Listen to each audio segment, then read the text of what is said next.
February 20th, 2016, 6:57 p.m. It's said that 6 million, I believe, 6 million. Yeah, 6 million Jews were murdered in the Holocaust.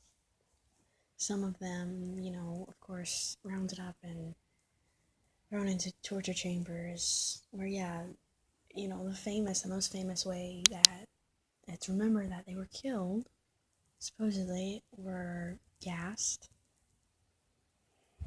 And of course, maybe a few other ways, I can imagine. They were rounded up, tortured, and beaten, and burned alive. And there's this thing, like, I heard they were shoved into ovens. Now, in actual books, like the Diary of Anne Frank, I've heard bits and pieces of that book being referenced to the Holocaust. Of course, it's supposed to be about it, And how basically they, families like Anne Frank's at the time, I remember reading sections of it. Like, I just remember, like, some of the section that we read, because that was a book that was read to us in school, under the white school system. I remember they said, well, Anne Frank, actually, because obviously it's like a biography, she was saying how basically they had to hide in the small, tiny room with a bunch of other people, and they're all crammed in this one room, trying to stay quiet and stay hidden from the officers, Nazis, or whatever, however you want to pronounce it, Nazis. Say you do it, you say it how you want to. You do you. They were trying to prevent being rounded up.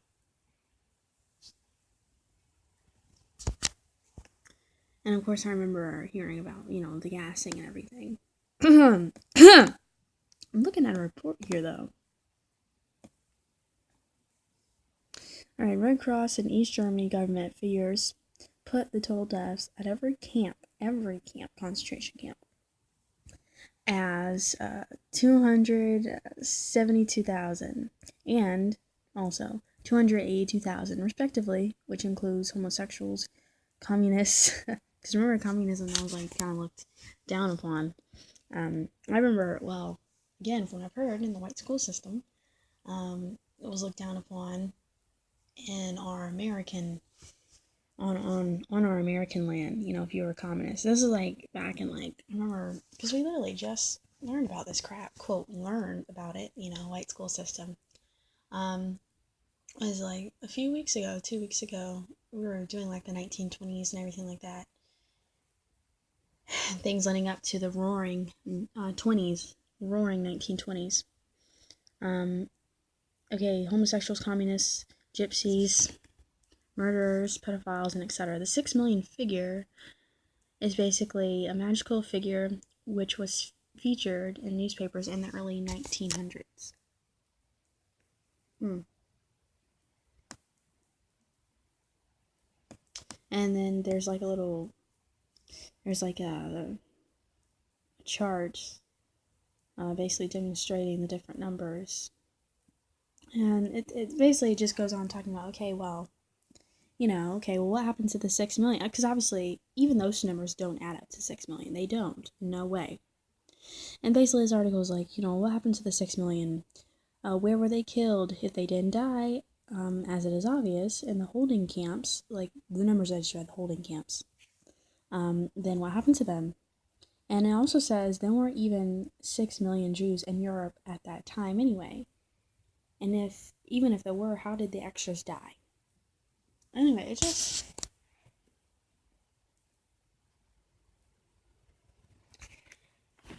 it just actually brings me back thinking about, because the base I'm looking into is the Holocaust a lie?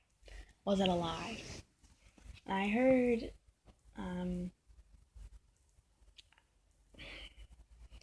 there was a conversation going on at, my table or whatever at school, and maybe someone was like, oh, so you're going off, what some kid said at school. No, well, these weren't just any kind of people. There's this one chick, she's actually, I've had her in a few classes before, and she's deep, deep. She's she said things that I never heard before. She's really smart. She knew things about the world and about people of the world that I wouldn't even have thought of. Like why certain races don't succeed and why they'll never succeed. And then I remember she started talking about the different powers and whites and how whites want all the control. And anyway, this was like sophomore year, and I thought she was nuts. Like I was like, what? Get out of here. It's crazy. You know what I'm saying? We're all equal, all the same. And she talked about a lot. She talked about her views on gay marriage, immigration, and how she thought it was wrong, and how they need to stay in their own country.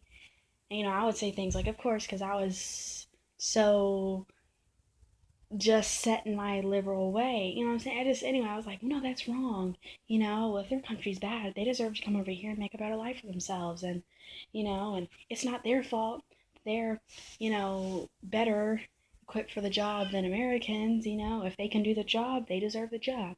They shouldn't be denied the job because they're Hispanic or whatever, or because they come from Mexico. And it's like everything I said, she just, I don't know, it was different talking to her. Asian girl, it was Dana. It was different talking to her because there was something about it when she talked that just,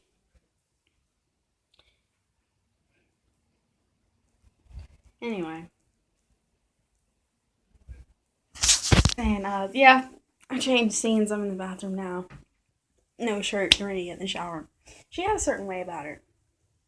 So she said things that just blew me. I was like, whoa. I've never heard anyone say this before.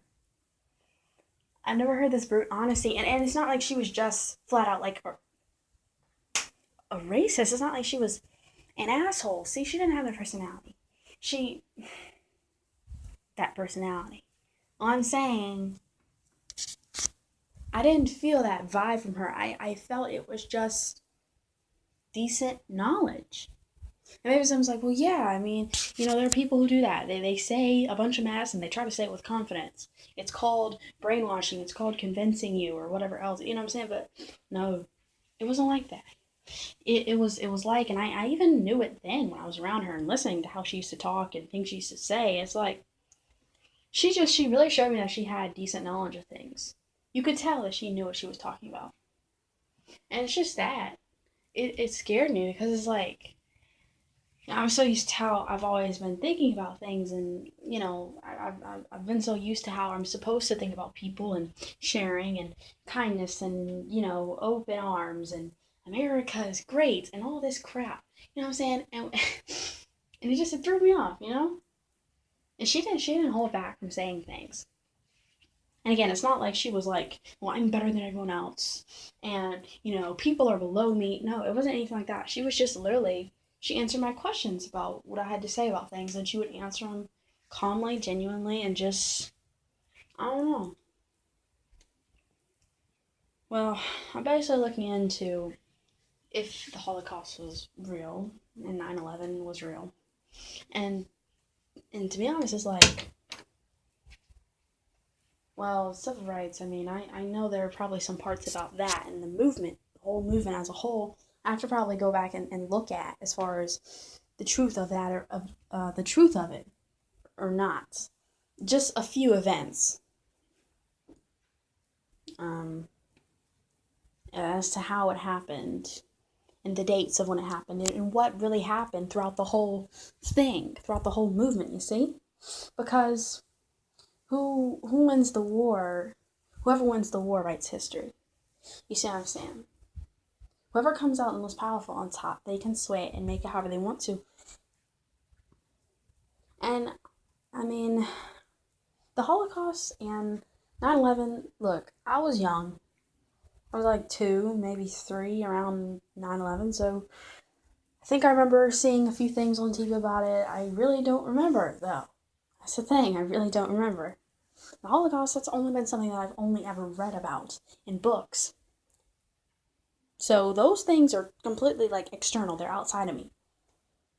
And similar to it, the civil rights, I wasn't around during the movements and the sit-ins, and I wasn't, I couldn't step outside and see, and D, I couldn't step outside and see, you know, protesters, you know, black protesters, and you know, for their sit-ins being mauled by dogs and having hoses turned on them. I couldn't walk outside and see Rosa Parks walking down the street. You know, you see what I'm saying? You know, so I wasn't there for that either. But at least that's a little bit more close to home for me. I say that because you know, I'm black, and being a black person in America, you know, I've always grown up hearing about it, and it's always kind of been close to me because, you know, I'm a black person in America. So, you know, it's always been something that I've heard of growing up a lot more than, you know, the Holocaust, everything like that. And it makes sense that the civil rights and everything like that is something that's been closer to me. Now I mean that like figuratively when I say closer to me, like closer to home. It makes sense because, well, that's deemed as actual like American history, like what happened within America. Not anything that has to do with any other forces, like any other outer countries. You see what I'm saying? Like it, so it is closer to home because it happened within our country, and also since it's something that happened in our country, and I happen to be black, and you know what I'm saying, like, and this event did happen to affect other black people. Well, you see what I'm saying? Like it does. When I say this again, it's like figure of speech. That's why it's closer to home for me. I'm not denying that civil rights movement didn't happen. No, there's part of me that's like, I'm sure, absolutely that it did. But certain parts, I want to just go back and re-examine, like certain dates and certain events that was said, because again, whoever wins the war writes history. And also, and I can still pick this up today, like, I'm sorry, like on a general day-to-day basis. When I'm in my history class or whatever, I mean, I remember that it's the white people writing the books. It really is. It's the white people doing it. The white people sitting on top of us like some like big kings, you know, school board. It's all old white men. Maybe a white woman or two writing it. And I know that, and even something as basic as the Bible has even been swayed by men. I'm not saying white men in particular, but just because I don't know. I don't know the color of the people who, you know, wrote the Bible. But man has the opportunity to sway things how they want. Now, it may be corrupt, but, I mean, also, if we go back to the creation way of thinking, man is naturally corrupt anyway. We have the ability to naturally be corrupt. I mean, we weren't made for all goodness. You know what I'm saying? That wasn't the point. So, yes, we have definitely the chance to be corrupt. Even if that means telling a certain story a certain way, and it didn't necessarily happen. And guess what? When you have the power, just like the school board people or a group of people, whatever, when you have the power to write history again, or make an event happen a certain way to sway the story a bit, and then when the way that you do it is going to affect millions and generations after generations after generations, that's pretty powerful. You see what I'm saying? I know that the history book that even I'm kind of quote forced to read now in my history class, and I know that it's not, it doesn't say everything that actually happened. Of course not, because why would they? They're not going to have everything that exactly happened. And I know there are definitely stories, especially in the civil rights movement. There's still people that I haven't even heard of that sometimes, you know, just randomly, I find out, hey, well, there's this famous person in the civil rights, and they did this and this, and I'm like, who the hell is that? You see what I'm saying? Like, and mainly, let's say when it is a person in the civil rights who stuck up and did and had done this and this and this, it's someone who really stuck up to the man. Like it's someone who really did something really courageous against whites. And basically my reasoning is it's like, I know whites wouldn't show more of that side of history, more of that side of black people or whatever, because they just want this image. They want this idea in our heads that that they'll always be on top. You see what I'm saying? Like they'll always be stronger. And even if they do mention someone who's really brave and out there and who really did something courageous, they'll make sure that they take that person down in our face. That way, we'll be scared and we'll always remember to fear the white man. See what I'm saying? And then that's even if they do introduce stories like that. Because once they do start introducing stories like that, that puts it in our head that, oh, okay, we can be better. We are strong.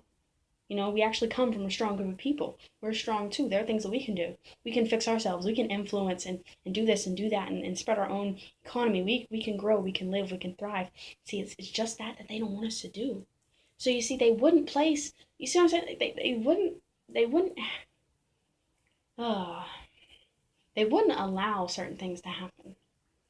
And by controlling history books, by controlling the press, whether it's the civil rights or the events like the Holocaust or whatever, when you control the press, the newspapers that puts out information about the Holocaust and, you know, the facts of the Holocaust and everything like that, when you allow books to be published like the Diary of Anne Frank, which creates a certain image, an ideal of how it all happened, exactly how it all happened.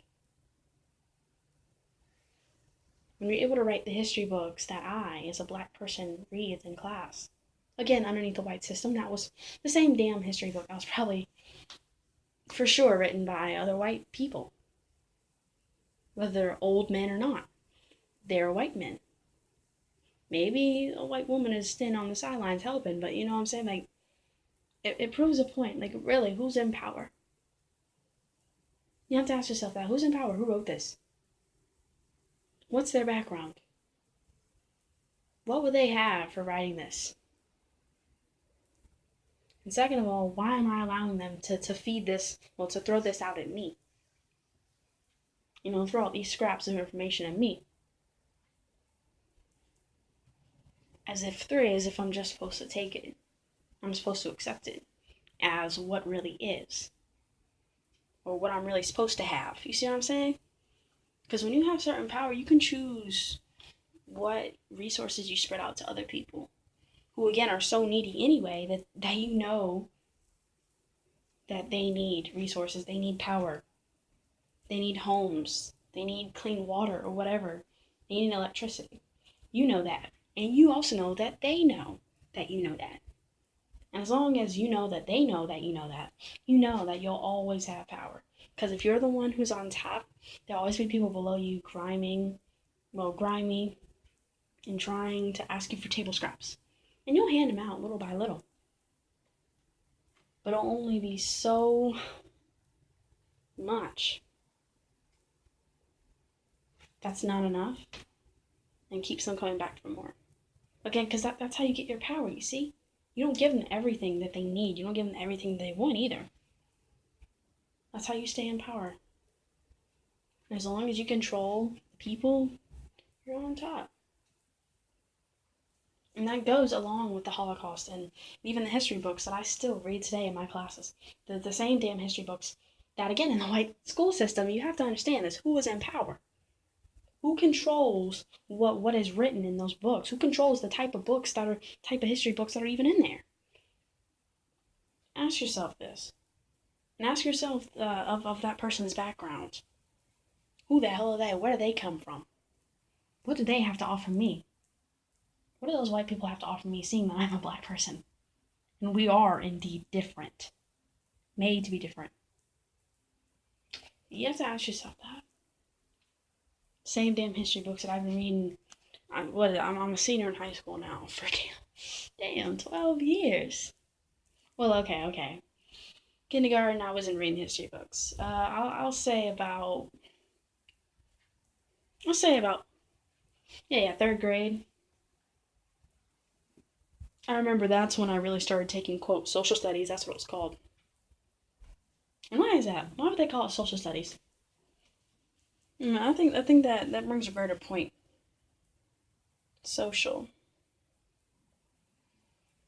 How can you have social interactions without people? So social in this case means people, the people. Social, society. Yeah, people. So people studies.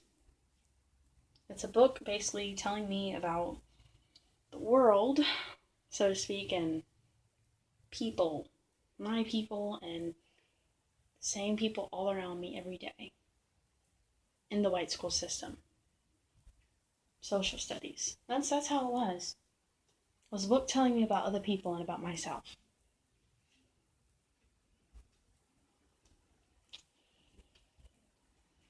But again, I mean, when you only have one side telling, you see what I'm saying? Because again, who wrote those books? Who wrote the social studies books? Who's in power to do that? Who's in power to say, well, this will be in the book, this will not. This is the version. This is the social studies book that you will have in school versus this version. Really, ask yourself, who has the power to do that? It's not people like me. It's not people who look like me. People who look like me, we don't have anything. See what I'm saying? We really don't.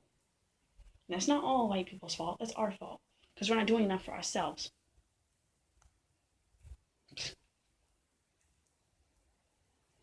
That's what I'm looking into. It's just interesting.